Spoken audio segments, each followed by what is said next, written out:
अभी Gandhi peace prize क्यों news में आता है, क्योंकि गांधी पीस प्राइज अभी दिया गया है, दो लोगों को दिया गया है। इसमें एक है शेख मुजीबुर रहमान, इनको दिया गया है, और पिछले साल दिया गया, देखो दिया गया है तो इसी बार, दोनों को इसी बार दिया गया है, लेकिन इनको दिया गया था 2019 के लिए, इनको नीचे वाले को दिया गया 2020 के लिए, तो इसीलिए न्यूज में है शेख मुजीबुर रहमान।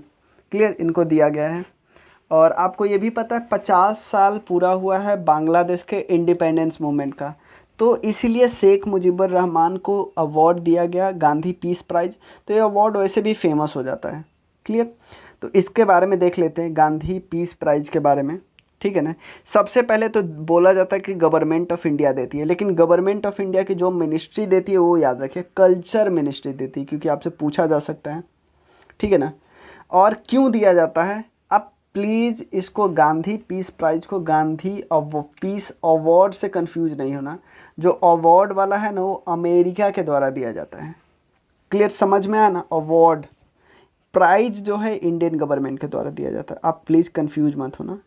ये क्यों दिया जाता है, अगर कोई बंदा कंट्रीब्यूट करता है society, economic and political transformation through non violence और अदर गांधीयन मेथड, मतलब कि गांधी जी के मेथड को यूज करके, नॉन वायलेंस के मेथड का यूज करके समाज का सामाजिक, इकोनॉमिक और पॉलिटिकल ट्रांसफॉर्मेशन करता है। सिंपल एग्जांपल लेते हैं कि अगर कोई छोटा सा ग्रामीण बैंक टाइप का है, वो ग्रामीण बैंक ने इकोनॉमिक ट्रांसफॉर्मेशन कर दिया गांव के लोगों का। क्यों, कैसे किया, क्योंकि अभी तक उनके गांव के लोगों का कोई बैंक अकाउंट नहीं था, अटैच नहीं थे, फाइनेंशियल सर्विस नहीं मिलता, उसने दिलवा दिया सबको बहुत मेजर तरीके से। तो इसको भी मिल सकता है, और एक्चुअली मिला भी है ऐसे को, मैं आपको दिखाऊंगा। और देता कौन है, गवर्नमेंट ऑफ इंडिया। और जो जूरी है जो चुनती है कि किनको देना है, उन जूरी में कौन होते हैं, प्राइम मिनिस्टर ऑफ इंडिया, जो जूरी जो ग्रुप ऑफ मेंबर है, leader of opposition in Lok Sabha, और उसके अलावा चीफ जस्टिस ऑफ इंडिया, उसके अलावा स्पीकर ऑफ लोकसभा, और एक और एमिनेंट पर्सन होते हैं जो डिसाइड करते हैं कि किनको देना है। यानी टोटल 5 लोग हैं, prime minister, leader of opposition in Lok Sabha, ठीक है ना, चीफ जस्टिस ऑफ इंडिया और स्पीकर ऑफ लोकसभा। लेकिन एक चीज़ मैं आपको बताता हूँ, बहुत सारे ऐसे ऑफिस थे ना जहाँ पे leader of opposition in Lok Sabha लिखा होता था, तो उसमें थोड़ा बदलाव किया गया है। क्यों, क्योंकि लीडर ऑफ अपोजिशन का मतलब है कि जिसके पास, ऐसी अपोजिशन पार्टी जिसके पास कम से कम 10% सीट होना चाहिए। यानी टोटल 545 टोटल सीट है ना, तो कम से कम 55 सीट तो होनी ही चाहिए आपके पास, तभी अपोजिशन हो गए। लेकिन कांग्रेस पार्टी के पास 55 सीट नहीं है। देखो कांग्रेस पार्टी कहने का मतलब ये, आप इसको यूपीए मत ले लेना। यूपीए में कांग्रेस प्लस कांग्रेस के अलाइज है। कांग्रेस का मतलब अपोजिशन कोई अकेले पार्टी होती है, तो कांग्रेस का मतलब सिर्फ मैं कांग्रेस की बात करता हूँ, यूपीए से नहीं कन्वर्ट करना, ठीक है, कंफ्यूज करना। तो सिर्फ कांग्रेस के पास 55 सीट भी नहीं है, 50-51 थी। तो इस केस में बहुत सारा ऐसा अपॉइंटमेंट था और रुका हुआ था। रुका हुआ कैसे था, क्योंकि कोई लीडर ऑफ अपोजिशन ही नहीं था। तो संविधान में बदलाव किया गया, बहुत नहीं, संविधान में नहीं, बहुत सारे ऑफिस के अपॉइंटमेंट में जो लोग आते हैं उनमें बदलाव किया गया। क्या बदलाव किया गया कि लीडर ऑफ अपोजिशन अगर नहीं हो उस समय, तो उनके जगह पे कौन आएगा, उनके जगह पे आएगा लार्जेस्ट अपोजिशन पार्टी के लीडर। लार्जेस्ट अपोजिशन पार्टी के लीडर, चाहे वो उसके पास बीजेपी के अलावा 30 सीट भी क्यों ना हो, लेकिन वो आएगा, 10 सीट भी क्यों ना हो, आएगा। समझ में आया। तो 5 लोग कौन कौन थे, prime minister, leader of opposition of Lok Sabha, chief justice of India, speaker of Lok Sabha, और एक एमिनेंट पर्सन भी आते हैं। सबसे पहले अवार्ड कब दिया गया, 1995 को। कितना दिया जाता है, 1 करोड़ दिया जाता है।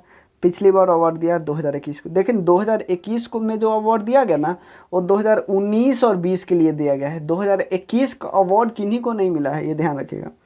टोटल अवार्ड 19 सबसे पहले किन को दिया गया, जूलियस नायरी जी को दिया गया, ठीक है ना। लेटेस्ट विनर कौन है, शेख मुजीबुर रहमान जी है। जूलियस नायरे जी को जो पहला अवार्ड मिला था ना, जूलियस नायरे जी को, क्यों, क्योंकि ये तंजानिया के प्रेसिडेंट थे जिन्होंने बहुत अच्छा काम किया था। अब देखते हैं अभी किन किन को मिला है। दो लोगों को मिला है, मिला तो 2021 में है, लेकिन इनको 2019 के लिए मिला क्योंकि कोविड के कारण मिल नहीं रहा था। इनको 2020 के लिए मिला, 2021 के लिए भी मिलना बाकी है। इनको मिला, ये है काबूस बिन सैद अल सैद, ये है ओमान के हैं, क्लियर। और इन्होंने बहुत अच्छा काम किया, पॉलिटिकल ट्रांसफॉर्मेशन लाया, मतलब एक सारा ट्रांसफॉर्मेशन लाया थ्रू गांधीयन मेथड। और ये शेख मुजीबुर रहमान तो आप इनको जानते ही है, बांग्लादेश के को आज़ाद करवाने में अपना जान झोंक दिया, मतलब बहुत मेहनत की ये। उसके अलावा योहाई सासाकावा, ये जापान के थे। लेप्रोसी को इराडिकेशन करने में इंडिया में और पूरी दुनिया में बहुत मदद की। मैंने बोला ना, ये एक ऑर्गेनाइजेशन को भी मिल सकता है। तो एकल अभियान ट्रस्ट है जिसने रूरल एजुकेशन और ट्राइबल एजुकेशन को बहुत ज़्यादा, मतलब रूरल और ट्राइबल में एजुकेशन देने के लिए और रूरल एम्पावरमेंट करने के लिए, जेंडर एंड सोशल इक्वालिटी के लिए अभी भी काम करता है, तो इसको मिला। उसके अलावा सुलभ इंटरनेशनल, ऑब्वियसली आपको पता है, ह्यूमन राइट को प्रमोट, इन्वायरमेंट, मतलब जो भी सही काम होता है ना, सोशल सर्विस, इन सब में काम करता है, तो इसको भी मिला हुआ है। अक्षय पात्र फाउंडेशन, ये तो आपको पता ही है, जो स्कूल में लंच प्रोग्राम चलाती है across India, non profit organisation है। विवेकानंद केंद्र को मिला हुआ है, इसरो को मिला हुआ है, समझ में आया ना। ये देखिए, ग्रामीण बैंक को भी मिला हुआ है, बांग्लादेश का ग्रामीण बैंक था जो कि मोहम्मद यूनुस के द्वारा फाउंड किया गया था। नेल्सन मंडेला जी को मिला हुआ है, बाबा आमटे जी को भी मिला हुआ है, रामकृष्ण मिशन को मिला हुआ है, गरहार्ड फिशर को मिला हुआ है, ये जर्मनी के थे। और एटी अरिहार्थे को मिला हुआ है, श्रीलंका के थे। सर्वोदय श्रमंदना मूवमेंट चलाया था। तो ये सारे देख लीजिए। क्या क्या याद रखना है, क्यों दिया जाता है, किनके द्वारा दिया जाता है, कब अवार्ड स्टार्ट किया गया, जूरी में कौन कौन मेंबर होते हैं, टोटल अवार्डी, ये नहीं याद रखना है। पहले और अभी वाले याद रखना, दो याद, क्योंकि इस बार दो लोगों को मिला ना, एक को 2019 के लिए, एक को 2020 के लिए, ये याद रखना है। तो हमारा अवार्ड ये भी ख़त्म हो गया। आप थोड़ा सा इस कोर्स के बारे में जान लीजिएगा। अगर दो कोर्स है हमारा, एक तो ऑब्जेक्टिव के लिए और एक है सब्जेक्टिव के लिए। सब्जेक्टिव में हम पूरा कंप्लीट कर रहे हैं, जिसमें हम हिस्ट्री, एंशिएंट हिस्ट्री और वर्ल्ड ज्योग्राफी को साथ लेके चल रहे हैं, और एक फिजिक्स भी अभी इंक्लूड करेंगे, मतलब तीन साथ साथ लेके चलेंगे। और इसमें हम डिस्कस कर रहे हैं लुसेंट ऑब्जेक्टिव में बायोलॉजी और ज्योग्राफी डिस्कस कर रहे हैं। इसमें हम एंशिएंट हिस्ट्री डिस्कस कर चुके हैं, मॉडर्न हिस्ट्री डिस्कस कर चुके हैं, पॉलिटी भी एंड होने वाला है। मिलते हैं फिर। ये आप लोगे तो इसको अगर आपको लगेगा 600 लगेगा, आप कांटेक्ट कर लेना ना, ये 600 और ये 500, आप नंबर पे कांटेक्ट कर लेना। मिलते हैं फिर हम लोग। Thank you so much.